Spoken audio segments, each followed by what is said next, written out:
Shiri la valentía. Las pruebas para el torneo volvieron a anunciarse al término de la semana siguiente. Elimbar volvía a la normalidad, y sus habitantes parecían haberse acostumbrado ya al pentagrama. Pasó de ser el tema de casi todas las conversaciones al objeto de broma preferido de los más atrevidos. La pared oeste del scriptorium seguía vedada, pero los guardianes se pasaban cada vez menos por allí. Tras varios días, ya nadie se preocupó de vigilarlo directamente, tan solo un único soldado hacía guardia desde el amanecer hasta el ocaso. El frío comenzaba a hacerse notar con una fuerza inusitada, sobre todo a primera hora de la mañana, lo que obligaba a los menos acostumbrados a rebujarse en la capa y frotarse las manos en busca de calor. Muchos de los aprendices que acudían a clases optaban por salir al scriptorium por la angosta puerta interior, evitando así exponerse a los gélidos vientos del alba. El lago, por su parte, ya empezaba a cubrirse de pequeñas placas de hielo que no soportaban el calor del mediodía, pero que reaparecían con insistencia al esconderse el sol. Lucio, el profesor de naturaleza, sorprendió un día a todos sus pupilos al destapar un enorme lienzo que adornaba una de las paredes del aula, en el que nadie se había fijado hasta entonces. Una nube de polvo se elevó en el aire cuando el viejo escritor retiró la andrajosa tela que lo cubría, y otra cuando lo apoyó frente a las primeras filas. Aquí estamos nosotros, en Vaca Muerta, dijo, repasando con sus huesudos dedos la superficie de la pintura. Estas son las grandes cadenas montañosas que, junto con las tierras del norte y hasta el mar, forman parte de Estura. Al sur, las fértiles tierras de Ilion, también conocida como la Ribera, por la gran cantidad de ríos que la bañan. Al este de Ilion podemos ver la tierra de los cerros que, como adivinaréis, no se llama así de verdad. ¿Alguien sabría decirme cuál es su auténtico nombre? ¿No? Se llama Abardia, así se ha llamado desde hace miles de años, desde antes de la Noche Oscura, incluso. Todos los territorios al oeste del mapa son conocidos como Kale. Es un lugar muy rico, con tierras generosas y gentes más volcadas al mar que al interior. Allí ningún señor mueve un soldado sin la aquiescencia del mayorazgo de la casa de Keltar. Pues bien, toda esta región, la que ocupa el mapa y es llamada de ordinario la de las Cuatro Tierras, recibe un nombre distinto, que es muy común escucharlo de boca de extranjeros. ¿Alguien lo conoce? Esta vez, Lyra alzó la mano tímidamente. ¿Los confines? Se aventuró a media voz. Exacto. Exclamó Lucio, exultante. ¿Y quién sabe por qué? Ante el pertinaz silencio de su alumnado, Lucio los abroncó de nuevo, agitando amenazadoramente sus huesudos dedos hacia ellos. Las palabras son importantes, muchachos.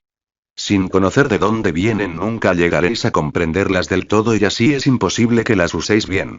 Esta región se llama así porque es efectivamente el confín del mundo, la tierra más occidental. Más allá no hay más que mar, inmenso e impenetrable. Pero el mar no estaba al norte de aquí. Se le escapó a Ralovet, más como comentario que como pregunta. Zoquete.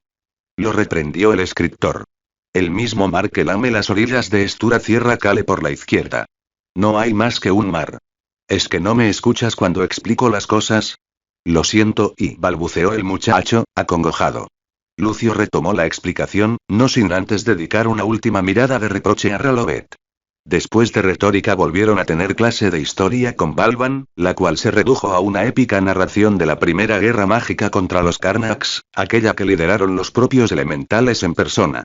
Habló de su surgimiento, cada uno en un punto distinto del globo, y de cómo Swin se acercó desde las tierras desconocidas, más al oriente de lo que nadie había logrado llegar. Contó, gesticulando con grandilocuencia y caminando de un sitio a otro, como Idor, Ignem y Kumacta se unieron en las colinas del Aratruse y derrotaron, con la ayuda de un gran ejército de hombres, a los Karnaks del desierto y al gran dragón que los lideraba. De esto hace ya 1200 años, y aún así las consecuencias de esa batalla todavía llegan hasta nuestros días. ¿Sabéis que después de ella no volvieron a verse a todos los elementales juntos? En realidad, ni siquiera a más de 3, concluyó, tras una agotadora clase. Balban se apoyó en la mesa con la garganta resentida, pero con todo su auditorio ensimismado. Hasta Dubar, al que le confundían tantos nombres y fechas, atendía sin perderse ni una sola palabra, con la barbilla apoyada en una mano y la pluma medio caída en la otra. ¿Qué fue de ellos tras las guerras? Quiso saber Celasia. Nada cierto se sabe, respondió el escritor, volviendo a tomar asiento. Se han formado mitos, leyendas de nula credibilidad, pero no hay nada en ellas que se pueda comprobar de forma fehaciente. Históricamente, se marcharon sin dejar rastro al término de la guerra, tan de repente como llegaron. ¿Y no hay tumbas? Preguntó otro mago. Ni tumbas ni sepulturas, replicó Balban. Pero volvamos a lo interesante. La nueva organización social surgida tras la Primera Guerra Mágica, y durante la comida, estaban reunidos Alex, Dubar, Ralovet, Cerasia y Argant en una mesa, un poco apartados del resto, dando buena cuenta entre los 5 de un sabroso cordero asado. Ralovet, después de acabar con su ración y parte de la de Dubar, se chupó los dedos sin vergüenza alguna y se estiró, soltando un mal disimulado eructo. Que aproveche, dijo Cerasia, un poco asqueada. Ni Alex ni Argant le hicieron caso, atentos a la última historieta que se había inventado Dubardi y que contaba con algún que otro tropiezo. Percias, soltó Ralovet con toda naturalidad. ¿Cómo? Cerasia y los demás lo miraron extrañados. Percias, repitió él. Mis padres me enseñaron a ser educado, así que te he dado las gracias y te he pedido perdón al mismo tiempo. Cerasia abrió la boca, sin saber qué responder, mientras los otros 3 comenzaban a reírse incontroladamente. Hay verdadera necesidad de ella, insistió Ralovet. Se acabará imponiendo. Cerasia negó con la cabeza, pero no pudo reprimir una ligera sonrisa. Tras levantarse de la mesa continuaron charlando un rato más antes de reunirse con Orología, que los había citado más allá del lago al cabo de una hora. La conversación derivó enseguida al torneo y las diversas posibilidades a las que se enfrentarían. ¿De verdad os vais a presentar con todo lo que ha pasado?, inquirió Cerasia, ante la insistencia de sus compañeros, incluso Argant hablaba animadamente de ello. No seas tan exagerada, repuso Alex. Lo del pentagrama está controlado. Sí, no se va a mover de allí, añadió Ralovet. Además, ya decías que no te hacía mucha gracia presentarte la última vez que entrenamos. Chicos, creo que fue un error dejar los entrenamientos de magia, repuso Dubar. Desde la aparición del pentagrama no habían vuelto a reunirse para practicar por su cuenta. Nos van a pasar por encima como una avalancha. ¿Quiénes? Saltó Ralovet, indignado. Cualquiera que lleve aquí más de 3 meses. Dubard estaba cabizbajo y dudó a la hora de continuar. Yo tampoco tengo claro si presentarme. Tanto Alex como Ralovet hicieron gestos de decepción, pero antes de que Alex pudiese intentar convencerlo, intervino Argant. Oíd, a mí no me preocuparían tanto las pruebas como el torneo en sí mismo. ¿Acaso sabéis algo de a lo que os tendréis que enfrentar? Es posible que yo sí, repuso Alex, atrayendo la inmediata atención de todos los presentes. ¿Y bien?, dijo Ralovet, incapaz de contener su impaciencia. Se acercó a su amigo y, cogiéndolo por el brazo, añadió ansioso: ¿necesitas que te pidamos audiencia? Desembucha. Es posible que escuchase una conversación que no tendría que haber oído entre las guardianas Hannah y Aradeni, pero fue sin querer. Hablaban de conseguir algo. ¿El qué?, azuzó Argant. Ni siquiera Cerasia se molestaba en disimular su interés. Algo a lo que llamaron Starbone, o Stargón. No recuerdo muy bien. ¿Qué crees que significa?, preguntó Cerasia. Puede significar cualquier cosa, y terció Dubard. Se quedaron callados un momento, pensativos, cuando de pronto Cerasia lanzó un gemido y exclamó: Chicos. Llegamos tarde. Todos se volvieron sobresaltados hacia el lejano reloj de sol del patio interior e intercambiaron una breve mirada de preocupación antes de precipitarse hacia la salida. Espero que Orología no os mate, exclamó Argant, rodeando su boca con las manos y sin molestarse en disimular una carcajada. Salieron de la fortaleza y bordearon el lago al trote, sin atreverse a aminorar la marcha en ningún momento. Ya podían distinguir a su maestra y a los demás, esperando a lo lejos, cerca del montículo de piedra blanca. Según se acercaban, pudieron adivinar el severo rostro de Orología, que los veía llegar sin mover ni un músculo. Un poco apartados, como evitando ponerse en medio, estaba el resto de los aprendices. Al pasar frente a ellos, Canos los miró como si fuesen directos al cadalso. Maestra, lo sentimos, nosotros, y empezó a disculparse Ralovet, el primero en llegar, pero un enérgico gesto de Orología lo hizo callar. Sus labios estaban muy rígidos y le temblaba ligeramente la barbilla. En ese momento, su cara parecía cualquier cosa menos agradable. No insultes mi inteligencia con tristes disculpas, muchacho, exclamó, visiblemente irritada. Todos contuvieron el aliento, pues ninguno la había visto así antes. A menos que haya muerto alguien, y yo os veo muy vivos, no tenéis ninguna excusa para llegar tarde. Aguardaron a que Orología dijese algo más, sin atreverse todavía a juntarse con sus compañeros. Y ahora que por fin estamos todos, prosiguió la mujer con severidad, haciendo especial hincapié en el por fin, vamos a acercarnos al altar.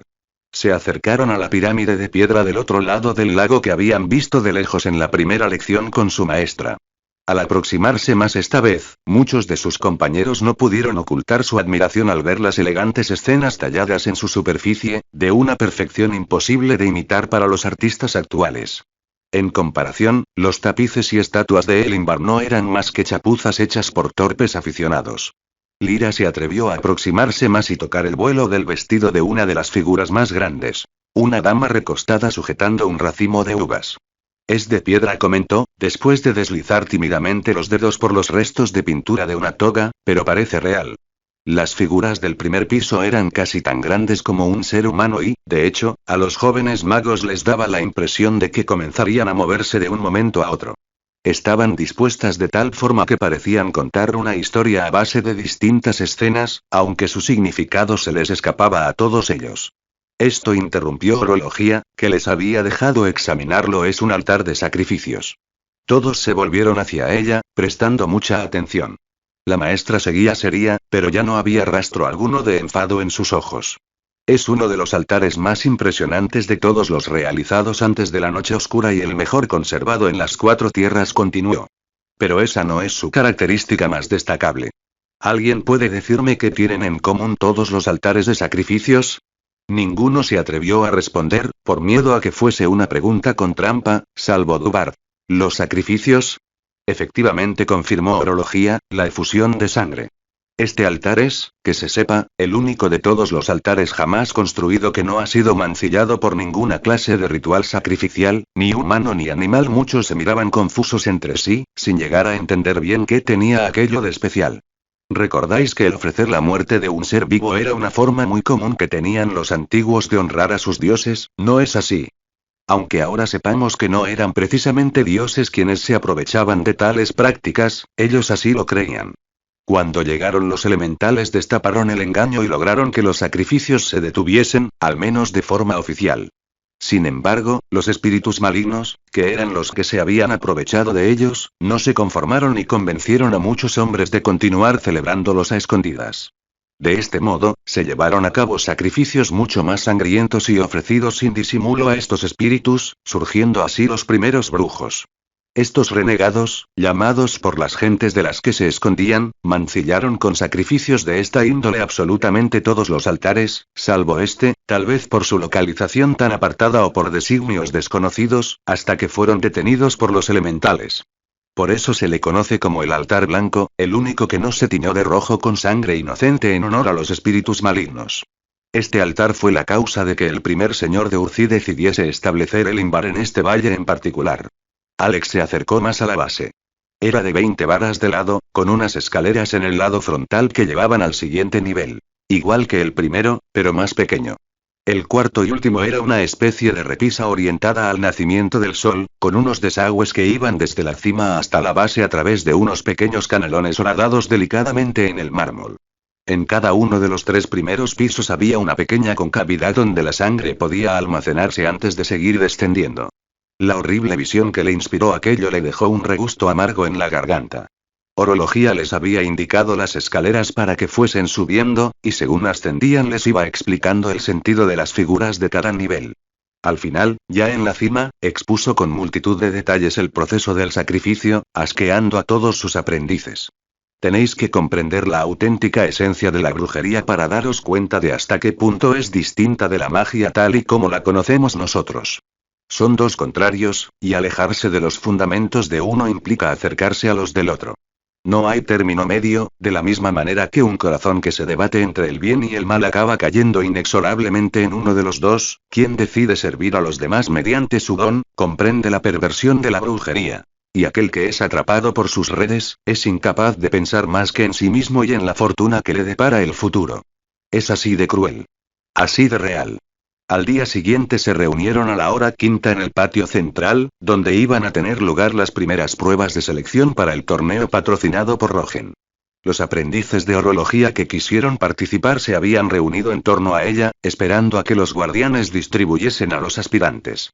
Fueron colocados en grupos de 4, mezclando aprendices de todos los maestros, de forma que ninguno se encontrase en un mismo grupo con un compañero. A Alex lo llamaron de los últimos y le asignaron uno con un par de chicas que ya tenían 2 años de experiencia y un aprendiz barbado con la banda azul de Idor, no mayor que el propio Milios.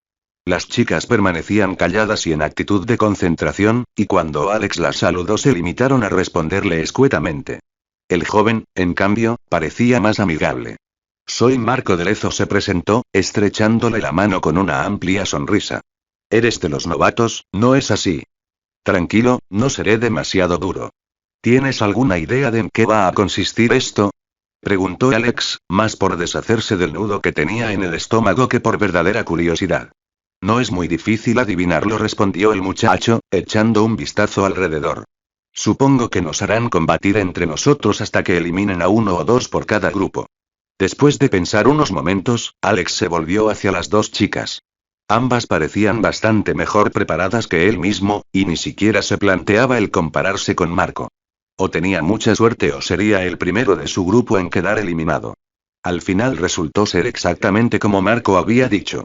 Se enfrentarían entre ellos en un total de 6 combates individuales, luego el árbitro decidiría quién sería eliminado de la prueba en función de los resultados. Las elegidas para empezar fueron las 2 chicas. Un maestro cejudo y ceniciento que Alex no conocía ni de pasada les fue asignado como árbitro y explicó someramente las reglas. Los combates durarán un tiempo establecido, no se puede salir del círculo marcado y en ningún caso se puede estorbar a los demás, dañar el castillo o cualquier otra propiedad del señor. Se prohíbe en cualquier caso tocar físicamente al contrincante. Gana aquel que logre derribar al otro. Y, sin más preámbulos, dio comienzo el duelo.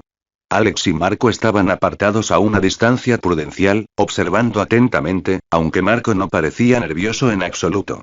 Fíjate en la de los ojos grises, comentó en un susurro, una vez hubo comenzado el combate. Duda demasiado. A pesar de que tiene más dominio, deja la iniciativa a la otra por completo. Creo que perderá ella. La cara de la otra muchacha le sonaba, pero Alex estaba demasiado nervioso como para contestar. Veía a las 2 magas usar sus poderes de formas que él ni siquiera sabía que existían, y hacerlo con una velocidad y una potencia por encima de su nivel. Al final, como había previsto Marco, la chica de los ojos grises fue derrotada al caer estrepitosamente al suelo cuando su oponente enganchó sus pies con una liana. Ahora me toca a mí, dijo el aprendiz de Idor con ligereza y guiñándole un ojo. Debía enfrentarse con la chica recién derrotada.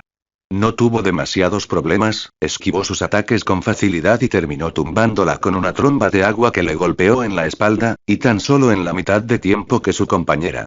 El siguiente turno era para Alex y la joven vencedora del primer combate.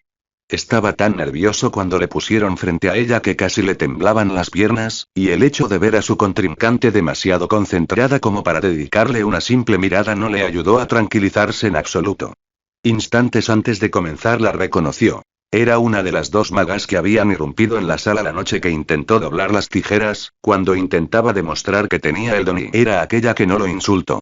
Justo después de la señal, Alex lanzó un par de golpes de viento, pero no surtieron efecto al ser barridos por una ventisca convocada por su rival. Por suerte para él, cuando el ataque de la joven le alcanzó, ya había perdido fuerza al impactar con los suyos. De lo contrario, lo habría derribado en el acto. Alex arrojaba todos los ataques que se le ocurrían tan rápido como era posible, sin detenerse a pensar en si eran o no efectivos, tratando por todos los medios de no darle un respiro. No quería caer en el mismo error que la otra joven.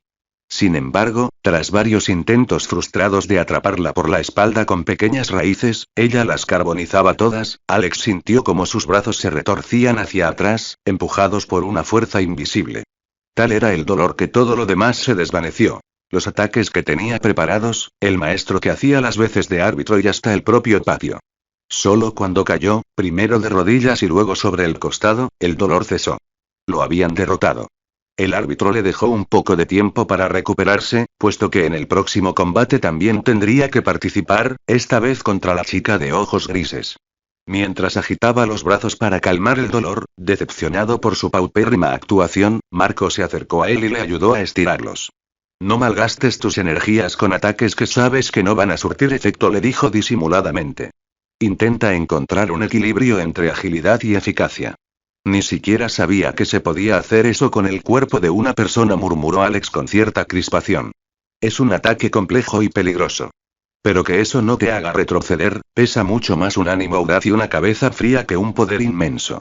Dicho lo cual, Marco se alejó, dejándolo frente a su nueva contrincante. Esta vez Alex trató de prepararse lo mejor. Tenía la ventaja de que esta no era una joven tan resolutiva como la anterior y podía tomarse su tiempo para atacar. Efectivamente, nada más empezar comprobó que la muchacha se mostraba más pausada que la primera, pero desde luego no era fácil mantenerla a raya. Le costaba bastante concentrarse lo suficiente como para intentar un ataque potente. Por 2 veces tuvo que rechazar sendos rayos que le llegaron a quemar la manga de la túnica y, como respuesta, a punto estuvo de lanzarle una lengua de fuego, a pesar de que nunca antes lo había conseguido. El combate era agotador y, al poco tiempo, su propio cansancio comenzó a hacerle difícil concentrarse. Hizo un esfuerzo más y trató de catapultar a su contrincante en el aire, pero desistió, frustrado, al ver que la joven no solo no se resistía a sus intentos, sino que comenzaba a flotar tranquilamente. Sin darle más tiempo de reacción, la joven maga hizo algo que lo dejó momentáneamente sordo y sin respiración. Hasta que, de pronto, fue golpeado desde todas direcciones y alzado unos pies del suelo. De nuevo, a punto estuvo de caer. Pero Alex no estaba dispuesto a rendirse tan fácilmente. A pesar del cansancio y del embotamiento mental, empleó todas sus energías en zigzaguear hasta colocarse a menos de una vara de su rival. La muchacha, desconcertada, se echó hacia atrás al ver que Alex levantaba el puño hacia ella, pensando que la iba a golpear. No obstante, sus planes eran otros. Abrió la mano, produciendo un fugaz destello de luz y sonido que la dejó atontada durante unos instantes. Por desgracia, no había contado con que él también se vería afectado y, para cuando pudo recuperarse de su propio ataque, ya había perdido toda la ventaja. Es suficiente, dijo el maestro, interponiéndose entre ambos. Habéis superado el tiempo límite y ninguno ha logrado la victoria. Estáis empatados. Bueno, pensó Alex, no es una victoria, pero tampoco una derrota. Salió del área de combate y se relajó mientras Marco se enfrentaba a la muchacha que le había derrotado en el primer enfrentamiento. Enseguida se puso a hacer cuentas. Independientemente de cómo contasen, Marco tenía ya una victoria y su rival 2. Si el aprendiz de Idor ganaba este combate, cosa que parecía bastante probable a tenor de lo que estaba sucediendo, ambos tendrían 2 victorias y habrían evitado la eliminación. Él y la chica de los ojos grises tenían tan solo un empate, pero con la diferencia de que ella ya había terminado y a él le quedaba todavía un enfrentamiento más. Si lograba vencer a Marco se libraría de la eliminación. Si no, empataría con la joven de los ojos grises y estaría a merced de lo que decidiese el maestro, y la rival de Marco se levantó del suelo, mareada y completamente empapada. Marco, que no había necesitado esforzarse demasiado, le tendió una mano para ayudarla. En ese momento, Alex se dio cuenta de lo extremadamente difícil que sería conseguir esa última victoria. Aprovechando los momentos previos, con Alex y Marco ya en posición, este le habló rápidamente. Has demostrado coraje. Ahora enséñame de lo que eres capaz. El árbitro dio la señal de inicio, pero Marco, en lugar de atacar, se quedó esperando a que Alex hiciese su primer movimiento, exactamente igual que había hecho en los otros 2 combates. Alex aprovechó la ventaja y preparó la onda de aire más fuerte que pudo, pero pensando ya en el segundo ataque. Cuando por fin la lanzó, produjo un sonido vibrante, que se desvaneció de golpe al llegar a un Marco inconmovible. Alex no se lo pensó 2 veces y le lanzó el chorro de agua que había preparado antes, aunque vio enseguida que realmente no era suficiente como para tumbar a su rival y ni siquiera en el caso de haberlo alcanzado.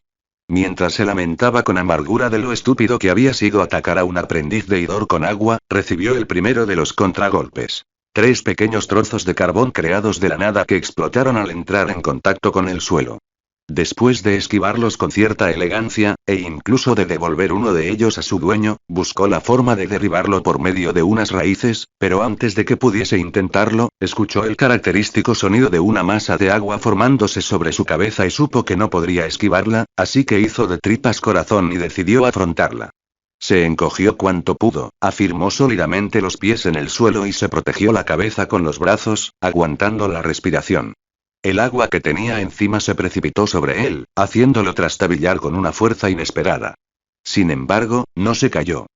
En el último instante, cuando sintió que no podría aguantar más tiempo en pie y sin respirar, apoyó la mano en el suelo, de forma que ni siquiera sus rodillas lo tocaron, y se volvió a erguir, con todo el agua derramándose a su alrededor como una pequeña cascada. Se levantó, calado hasta los huesos y escupiendo algo de agua que había tragado accidentalmente, y se encaró a Marco, que lo miraba asombrado, pero con una ligera sonrisa en la boca. No está mal, dijo, e hizo un extraño giro con ambas manos. Antes de que Alex pudiese reaccionar, una tromba de agua salida de ninguna parte le impactó por el lado derecho, lo envolvió y arrastró consigo mientras se elevaba amenazadoramente en el aire, dando suaves vueltas alrededor de Marco, como un perro deseoso de jugar con su dueño. A pesar de la violencia y la rapidez del golpe, Alex consiguió sacar la cabeza por la parte superior y volver a respirar. Bajo sus pies se encontraba el maestro que los arbitraba y el propio Marco. Incluso podía ver a las dos chicas, un poco más apartadas y mirando al flujo de agua volante con preocupación. Alex solo lograba mantener la cabeza fuera a duras penas, a pesar de la relativa mansedumbre del torbellino, que no hacía ningún esfuerzo por tragarlo de nuevo. En uno de los giros se dio cuenta de que Marco estaba inclinado en el suelo, distraído y sin parecer importarle lo que Alex pudiese hacerle. Casi resignado a una nueva derrota, se preguntó en qué momento el árbitro daría por finalizado el combate, hasta que, de pronto, tuvo una revelación. Sería extremadamente difícil y tal vez no lo lograse, pero no tenía nada que perder. Con el corazón batiéndole a toda velocidad tomó aire por última vez y se sumergió de nuevo en el torbellino. Volvería el flujo contra su creador. No fue nada elegante, ni mucho menos espectacular, pero sí efectivo. Tras un minuto entero sin poder respirar, desvió una parte del torbellino hacia el suelo, justo debajo de él, y la lanzó con fuerza hacia Marco, que seguía en cuclillas y de espaldas a él. Resultó efectivo, pero tuvo un efecto imprevisto, puesto que el propio Alex se vio arrastrado y catapultado fuera del agua. Fue a aterrizar directamente sobre su rival, que gimió de dolor cuando ambos rodaron por el suelo de forma bastante torpe. De la impresión, Marco perdió el control de la masa del agua que aún quedaba suspendida en el aire y que cayó estrepitosamente, empapando a los 4 miembros del grupo y al propio árbitro, que no dejó de quejarse entre dientes durante varios minutos. Técnicamente usted ha caído primero, refunfuñó, dirigiéndose a Marco, así que el vencedor es su compañero, y luego añadió, hablando para los demás. Iré a secarme antes de continuar. Espérenme aquí. Alex se apresuró a ayudar a levantarse a Marco. Oh. Me has dejado baldado, se quejó el joven, sujetándose la espalda con cara de dolor. Lo siento, dijo Alex sinceramente, pero no se me ocurrió otra forma. Se ve que te he subestimado, amigo. A pesar de todo, Marco seguía esforzándose por ser simpático. Después de escurrir sus ropas de la mejor forma posible, dadas las circunstancias, se acercaron a la zona donde aún llegaba el sol, con la esperanza de contrarrestar la suave pero helada brisa de las montañas que lograba colarse en el patio. Me has dejado ganar, ¿verdad? Le preguntó a Marco de sopetón cuando se hubo cerciorado de que nadie más podía oírlos. No sé de qué me hablas, respondió este, haciéndose el loco. Te tenía retenido y te escapaste cuando estaba pensando mi próxima jugada. Fue un golpe de suerte. Me da en la nariz que no fue del todo así. Marco lo miró directamente durante unos momentos antes de responder. No me he dejado ganar. Fuiste tú quien salió de allí y quien me derribó, apuntó.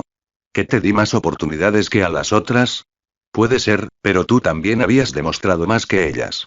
Yo buscaba una forma de derrotarte sin matarte o herirte gravemente mientras estabas atrapado en una situación de la que muchos no habrían salido.